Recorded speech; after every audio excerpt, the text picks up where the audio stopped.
Bonsoir à tous, il est 23 h sur RTI 1 en titre de ce journal. Des projets à fort impact socio-économique seront lancés dans le district autonome des Lagunes.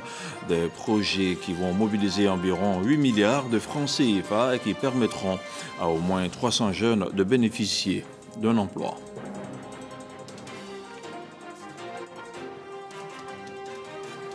Le navire des gardes-côtes américains, le Mohawk, est à Abidjan pour une escale. La présence de ce bâtiment américain témoigne du renforcement des relations de coopération en matière de sécurité et de santé entre les États-Unis et notre pays. L'équipage du Mohawk va échanger avec les forces navales de Côte d'Ivoire. Et puis nous irons au Portugal pour parler de religion avec plusieurs fidèles chrétiens qui sont en pèlerinage à Fatima. Ils vont découvrir des sanctuaires et des églises. Ils vont surtout prier pour la paix en Côte d'Ivoire. Voilà pour les titres. Merci de regarder RTI 1. La communauté villageoise de Mbankassé, dans le centre du pays, démontre sa reconnaissance au chef de l'État. La localité a récemment bénéficié de plusieurs réalisations qui boostent le quotidien des populations qui entrevoient désormais la voie du développement. Kader Sogodogo.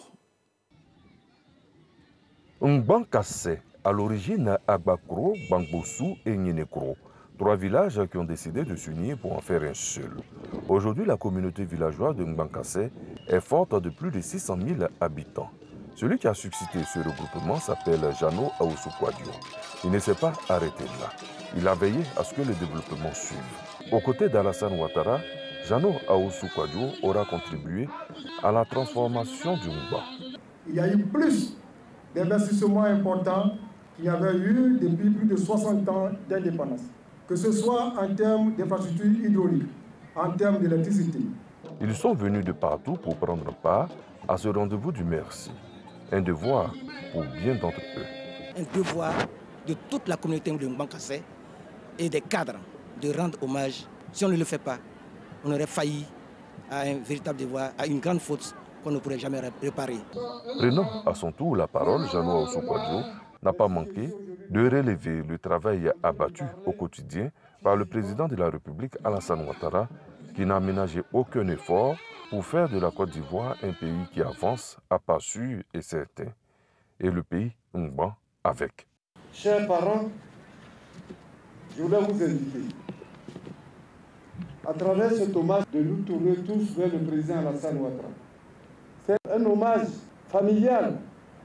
Mais si je suis aujourd'hui devant vous, en train de parler physiquement, c'est grâce au président Alassane Ouattara qui m'a toujours poussé. Jano Aoussou-Kouadio, Kalebas en mai, en compagnie des danseurs de Gouba. Après le travail, la reconnaissance. Moment de réjouissance. Je vous le disais en ouverture de cette édition, plus de 8 milliards de francs CFA seront consacrés à la création d'emplois dans le district autonome des Lagunes. Seront ciblés la production de poissons en cage flottante, la promotion du mûrier et du verre de soie. Des emplois qui devraient bénéficier à au moins 300 jeunes dans la sous-préfecture de Dabou, notamment à Tiaha et Mopoyem. Les explications de Walter Amadou Ouattara. La Côte d'Ivoire veut réduire les importations nationales en poissons. Ces importations sont estimées à 500 000 tonnes par an. L'État dépense en devises plus de 300 milliards de francs CFA chaque année. La production locale est un chantier exploré pour faire face à ce coût qui contribue aussi à la vie chère. La station d'alevinage de Mopoyem, dans la sous-préfecture de Dabou, est un élément qui constitue un début de réponse.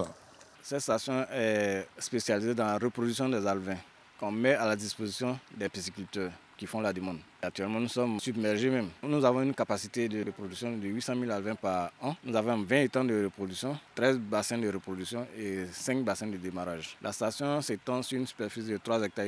C'est pour accompagner les efforts du gouvernement que le district autonome des Lagunes, en partenariat avec une entreprise chinoise, initie la production de poissons en cage flottante. À Tia, toujours dans la sous-préfecture de Dabou, ces sites sont en cours d'aménagement. Je suis venu en Côte d'Ivoire dans le cadre de l'élevage du tilapia, pour pouvoir former les jeunes et ensemble avec le district voir comment les installer, l'élevage en étang et puis surtout en case flottante. Pour l'instant, je suis à 5 hectares. Sur les 5 hectares, je fais 15 étangs. La plus grosse superficie est 5000 m², mais je compte faire 300 étangs. En plus de la production de poissons, les cultures du mûrier et du verre à soie sont des opportunités offertes à 300 jeunes. Le ministre-gouverneur du district autonome des Lagunes exhorte les bénéficiaires à s'approprier les deux projets. Il s'agit de lever des tilapias d'origine brésilienne pour essayer de combler le déficit que la Côte d'Ivoire accuse au plan des protéines animales.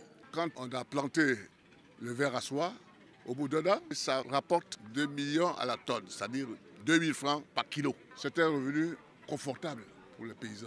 Nous allons pouvoir les sensibiliser pour qu'ils s'engagent. Et en tout, ça fait un projet de 8 milliards à peu près. Les populations, à leur tête, le chef de village de Tia place beaucoup d'espoir en ces projets. Vraiment, c'est une bonne chose. En tout cas, je suis content. La population est très contente de l'arrivée de ces Chinois-là. Surtout que les jeunes sont... Selon les promoteurs, chaque cage flottante produit au moins 50 tonnes de poissons tous les 6 mois. Les fruits du mûrier peuvent être consommés ou transformés en vin ou encore servir d'aliment pour les poissons. Avec l'appui de la BAD, la Banque africaine de développement, le ministère de l'Assainissement et de la Salubrité a procédé au lancement d'un projet d'amélioration du cadre de vie dans le district d'Abidjan. Il concerne la mise en œuvre d'infrastructures socio-économiques de base. Le lancement a eu lieu à l'hôtel du district d'Abidjan, un lancement suivi par Astou Touré. Assainissement, drainage des eaux pluviales, construction et réhabilitation de latrines et de bâtiments, aménagement de jardins publics, le projet d'assainissement et d'amélioration du cadre de vie du district autonome d'Abidjan, PACA, entend apporter une solution durable au phénomène des inondations dans le district autonome d'Abidjan. Il permettra également de consolider les acquis de la mise en œuvre du projet de gestion intégrée du bassin versant du Gourou. Le gouvernement fait de nombreux efforts, aussi bien dans la construction d'ouvrages, mais également dans la sensibilisation et la communication. C'est pour cela que le gouvernement a introduit un code de l'hygiène et de la salubrité, et il va introduire également un code de l'assainissement. Cette opération est d'une importance capitale parce que cela permettra de préserver des vies humaines et de donner à Abidjan un rayonnement du point de vue de l'environnement qui donne satisfaction à ce que nous voudrions pour notre capitale et qui soit conforme à la volonté du chef de l'État. Ces ouvrages ne sont pas destinés à recevoir les ordures ménagères. Le représentant de la Banque africaine de développement a réitéré ses remerciements au gouvernement pour la confiance en lui accordée pour le financement de ce projet. Le projet de gestion intégrée du bassin versant du Gourou a également permis d'élaborer un plan d'investissement sur 20 ans, dénommé Programme d'aménagement et de gestion intégrée du bassin versant du Gourou, qui a bénéficié d'un financement partiel de la BOAD à hauteur de 29,5 milliards de francs CFA. Notons par ailleurs que le projet d'assainissement et d'amélioration du cadre de vie du district autonome d'Abidjan, PACA, s'étendra sur une durée de 4 ans. Les meilleurs élèves et étudiants de la région du Poro viennent d'être récompensés par le ministre de la Communication et de l'Économie numérique. Plusieurs structures d'encadrement ainsi que les meilleurs agents des différents services de la région ont été également primés. Au nombre de récompensés, notre consoeur Ami Sissoko, correspondante de la RTI dans la région, dont voici justement le compte-rendu. Cette année encore, les meilleurs du Poro au nombre de 36 de la 6e à la terminale, en passant par l'enseignement supérieur et professionnel, ainsi que 11 structures d'encadrement ont vu leur mérite récompensé à la 11e journée régionale du mérite et de l'excellence du Poro à Korogo. Bourses d'études, ordinateurs, tablettes éducatives et bien d'autres lots remis aux lauréats. Monsieur le ministre, vos actions en faveur de la jeunesse en général et des élèves et étudiants en particulier ne nous étonnent pas.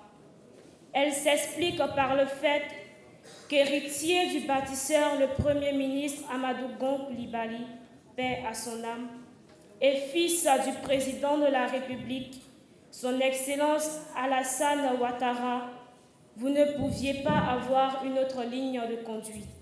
L'idée de l'initiateur, le ministre Amadou Coulibaly, fait des élèves du Poro les élites de demain. Une promesse faite à l'ex-premier ministre Amadou Gon Coulibaly. Très souvent, on vient vous voir, il faut donner une bourse à mon enfant. Non, c'est sur la base du mérite. Ce sont vos enfants qui se donnent eux-mêmes leur bourse. Arrêtez d'attendre des coups de pouce. Comptez sur vous-même. Je veux donc dire aux parents, poussez vos enfants à la maison, encadrez-les. Et ils auront mérité d'une nation qui sait être reconnaissante du mérite. Représentant le haut patron de la cérémonie, le Premier ministre Patrick Achi, la ministre de l'Éducation nationale et de l'alphabétisation, Maria Toukone, a dit tout son soutien au ministre Amadou Coulibaly. Avec elle, des membres du gouvernement. Mon jeune frère Amadou, merci d'encourager la recherche de meilleures graines dans la région du Poro. Avec tous les élus et cadres de la région du Poro, recevez les félicitations et les encouragements du Premier ministre Patrick Achi Jérôme, chef du gouvernement, pour qui le secteur éducation-formation est la fondation du programme du gouvernement. Cette journée de promotion de l'excellence s'achève par un dîner de gala au cours duquel les meilleurs des différents services du Poro ont été aussi primés. Rendez-vous est donc pris en 2023 pour l'édition 12. Et qui parle d'excellence, parle surtout d'éducation avec plusieurs jeunes Africains qui vont bénéficier d'une formation sur le leadership. Il s'agit de jeunes dont l'âge varie entre 8 et 25 ans, des jeunes qui seront encadrés par des coachs issus de plusieurs pays. Le reportage de Laure Goretti avec le commentaire de Didier Nguesson. Occuper les jeunes et les enfants pendant les vacances scolaires est le casse-tête de certains parents. Bien qu'étant une période de repos, les vacances peuvent être une occasion de saine occupation. Tout ce que nous vivons aujourd'hui, que ce soit au sein des organisations ou bien des États ou encore des entreprises, tout cela naît essentiellement de l'absence des valeurs. Et aujourd'hui, c'est notre challenge. Nous avons décidé de répondre à cette cause-là, ce besoin d'éducation en Afrique. La Fondation Focus lance le projet I Transform Africa. C'est un programme en ligne pour former les jeunes Africains de 8 à 25 ans aux valeurs de leadership. Nous avons travaillé justement sur les valeurs du pardon, du respect. Nous avons travaillé sur la confiance en soi, l'estime de soi, afin que cette jeunesse-là soit aujourd'hui à même de se prendre en charge, de prendre des décisions pour grandir de façon consciente. Encadré par plus de 200 coachs à travers l'Afrique, cette initiative de la Fondation Focus vise la formation de jeunes aux valeurs propres à leur pays et au leadership africain. Le Dimanche Magazine recevait aujourd'hui le directeur de relations avec les institutions.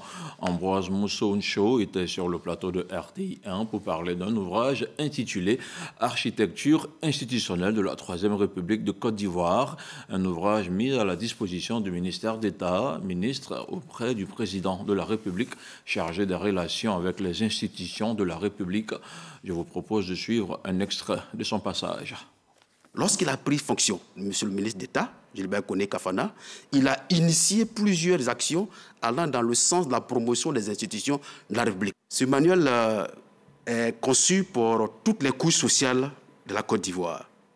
Parce que pour le ministère d'État, lorsque les populations connaissent mieux les institutions qui sont en vigueur dans l'État, ces populations connaissent l'État dans lequel elles vivent.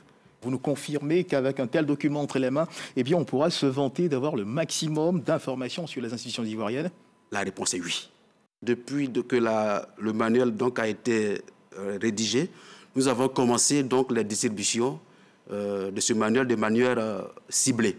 Nous avons fini avec les institutions de la République. Nous avons organisé une cérémonie avec les journalistes à qui on a remis gratuitement ce manuel. Mais nous avons fait un programme de distribution gratuite donc, de ces manuels-là. Donc, très bientôt, toutes les bibliothèques nationales seront dotés donc, de ce manuel. Et donc, chaque citoyen qui voudrait avoir des informations sur les institutions de la République peut pouvoir consulter donc, ce manuel en allant dans une bibliothèque donc, présente en Côte d'Ivoire. On parle maintenant de coopération militaire avec le Mohawk qui est à Abidjan. Le navire des gardes-côtes américains effectue une escale dans notre pays. Sa présence témoigne du renforcement de la coopération en matière de sécurité maritime entre les États-Unis et ses partenaires sur la côte atlantique du continent. Un navire qui a été visité par un officier de la marine ivoirienne en compagnie de l'ambassadeur des États-Unis en Côte d'Ivoire. Le compte-rendu de Sephora Zegui. Un navire des gardes-côtes américains séjourne à Abidjan depuis le 12 août dernier. Le USCGC Mohawk a à son bord un équipage de 100 personnes. La présence de ce navire témoigne du renforcement des relations de coopération en matière de sécurité entre la Côte d'Ivoire et les États-Unis. Cette visite nous offre la possibilité de renforcer notre partenariat, collaborer sur les objectifs communs et renouveler notre engagement d'améliorer la sécurité maritime. Pendant son séjour, l'équipage américain va échanger avec les forces navales de Côte d'Ivoire, notamment sur les traitements médicaux, les combats rapprochés, les soins aux blessés et le renseignement sur la contrebande, entre autres. Et au cours de cette visite, nous avons l'opportunité d'échanger nos expériences et d'effectuer des exercices et des entraînements. Il faut savoir que ce navire aussi est présent dans le cadre de la sécurité maritime dans le golfe de Guinée. Et cette coopération pour la sécurité maritime entre la Côte d'Ivoire et la United States Navy dure depuis bien longtemps. Et il faut savoir qu'elle s'étend sur 3 plans. Sur le plan des opérations, sur le plan de l'entraînement et sur le plan de la logistique. Au cours de la dernière décennie, les États-Unis ont intensifié leur coopération en matière de sécurité maritime avec des partenaires sur la côte atlantique de l'Afrique afin d'améliorer la connaissance du domaine maritime et la protection de leurs eaux souveraines. Cette visite démontre donc de l'engagement des États-Unis et de la Côte d'Ivoire à œuvrer pour la sécurité. Pour moi, le plus significatif, c'était les échanges professionnels qui ont eu lieu ce matin quant à l'application de la loi dans le domaine maritime et c'était de vrais échanges dans les 2 directions avec les forces navales ivoiriennes et avec la gendarmerie ivoirienne qui a un rôle dans le domaine maritime. Les États-Unis et la Côte d'Ivoire partagent une histoire de promotion de la paix et de la stabilité dans l'Atlantique Sud. Très prochainement, les forces maritimes ivoiriennes prendront part à une formation initiée par les États-Unis et le Danemark. Cette formation va mettre à niveau les officiers des marines et gardes-côtes africains. Le navire Mohawk prendra le large le mardi 16 août prochain. Tout de suite, le point de la situation de la Covid-19 au 14 août.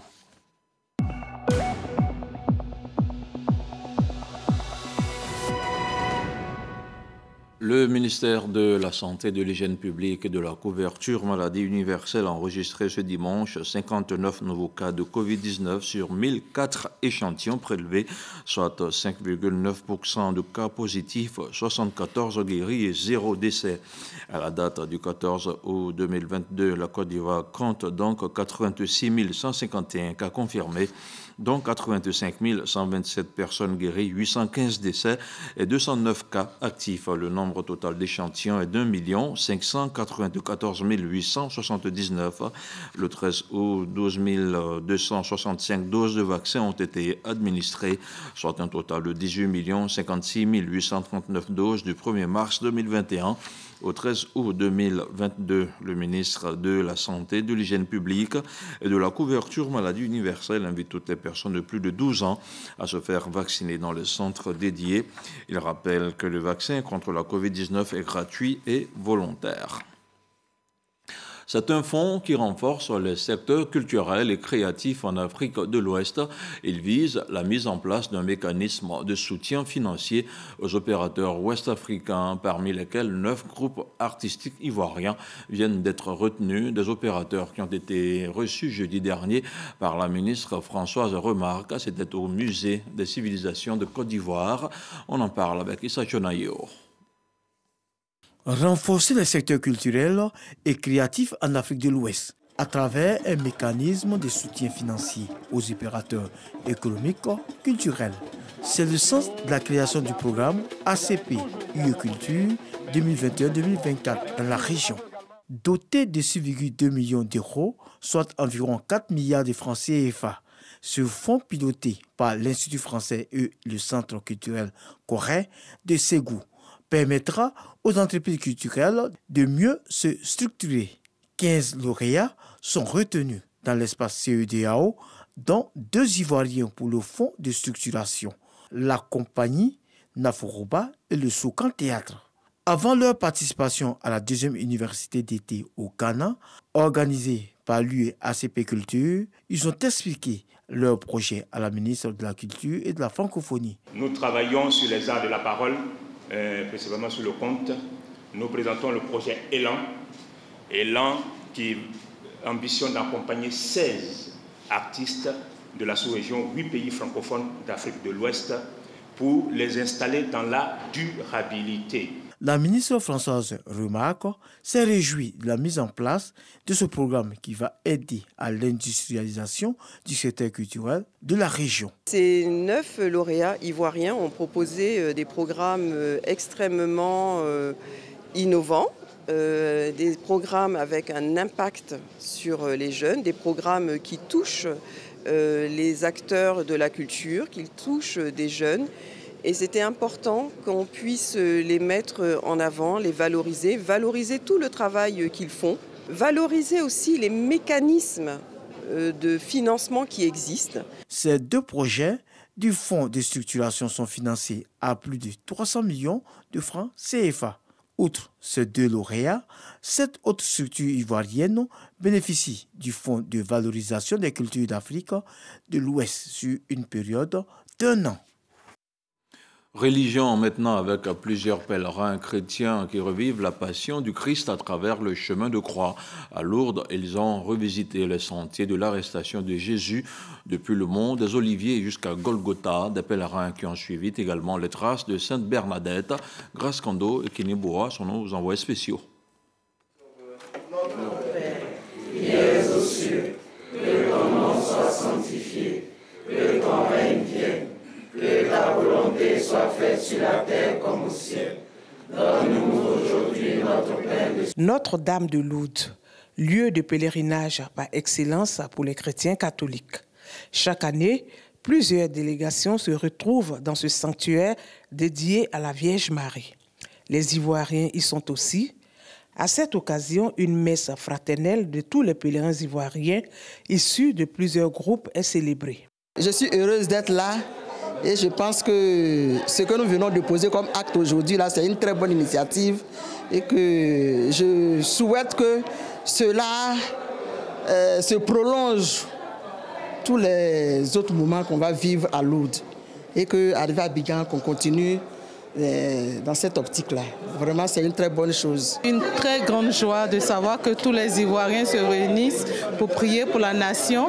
Vraiment, c'est une joie aussi d'être là parmi cette foule immense qui vient pour adorer, pour prier le Seigneur et prier aussi la Vierge Marie.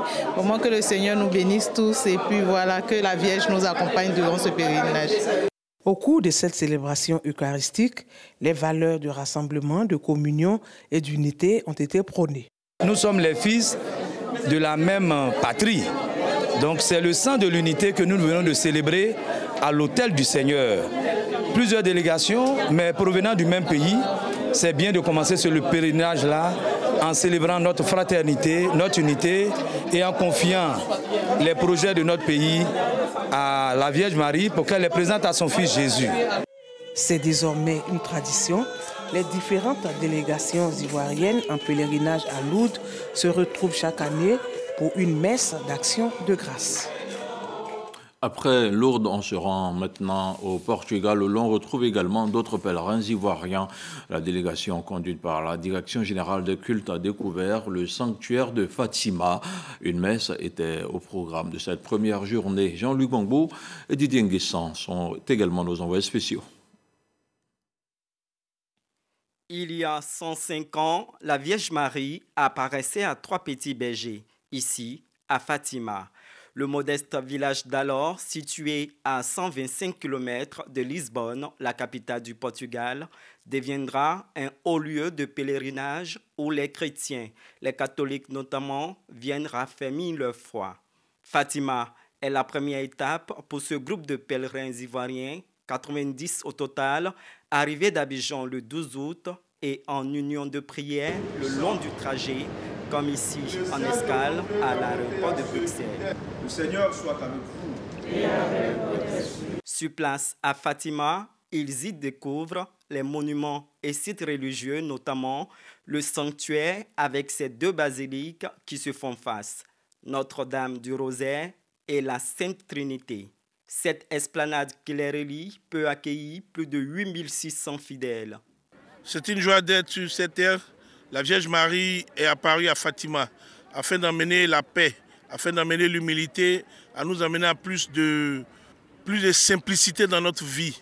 Et je prie que cette paix aussi rejoigne la Côte d'Ivoire. Après la visite guidée, place à la première messe nationale dans l'une des deux chapelles souterraines.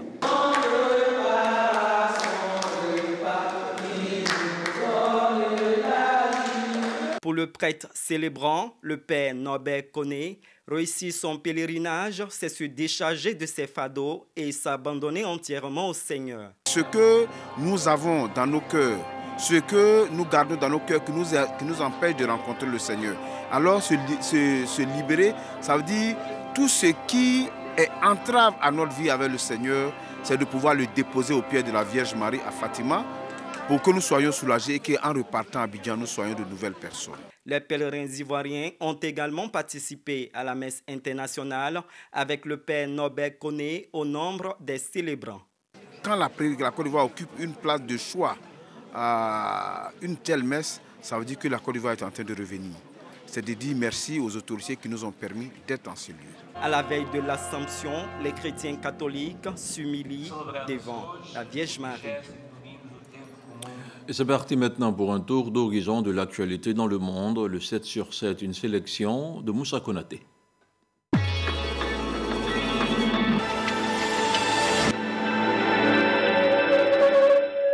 La Banque mondiale a annoncé lundi une aide supplémentaire de 4,5 milliards de dollars pour l'Ukraine grâce à des fonds apportés par les États-Unis. Par ailleurs, les autorités nommées par Moscou dans la région ukrainienne de Zaporizhia, en partie occupée par l'armée russe, ont annoncé lundi lancer les préparatifs du vote sur le rattachement de cette région à la Russie.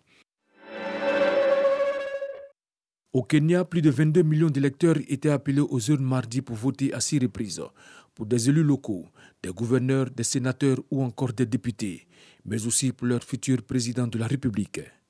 Pour la présidentielle, un duel était attendu entre William Ruto, vice-président sortant, et Raila Odinga, un vétéran de la vie politique kenyane.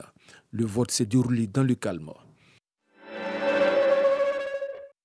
À l'occasion de sa 44e Assemblée générale organisée en Tanzanie, la CAF a officialisé mercredi le lancement de sa première Super Ligue africaine pour août 2023. Un nouveau projet qui rentre dans le plan d'action 2021-2025 de l'instance continentale et qui, contrairement à la Super Ligue européenne, devrait permettre de changer le visage et la compétitivité de la CAF et du football africain. L'ex-président burkinabé a effectué son premier voyage hors du pays depuis le coup d'État militaire survenu le 24 janvier 2022. Après une escale de quelques heures jeudi à Abidjan, la capitale ivoirienne, Roch Marc Christian Kabouri a repris les airs pour se rendre aux Émirats arabes unis. Selon ses proches, ce déplacement est lié à des raisons médicales. L'écrivain britannique d'origine indienne Salman Rushdie a été poignardé au cou et à l'abdomen plusieurs fois par un homme vendredi, alors qu'il s'apprêtait à participer à une conférence dans l'État de New York, aux États-Unis. Il a été placé sous assistance respiratoire. Salman Rushdie était la cible de menaces de mort depuis la publication des versets sataniques en 1988. Les rotations des contingents de la mission de l'ONU au Mali reprendront le lundi 15 août avec un nouveau mécanisme d'approbation. L'annonce a été faite samedi par un porte-parole de la MINUSMA. Les rotations des troupes de la mission de maintien de la paix de l'ONU au Mali avaient été suspendues par la junte au pouvoir depuis le 14 juillet. Un incendie déclenché dimanche au beau milieu d'une messe à l'église Abou Sifine du quartier populaire d'Ibmaba au Caire a fait 41 morts, endeuillant la plus importante communauté chrétienne du Moyen-Orient. L'origine de l'incendie reste encore à déterminer selon les autorités. Le ministère de la Santé, lui, a annoncé 55 victimes.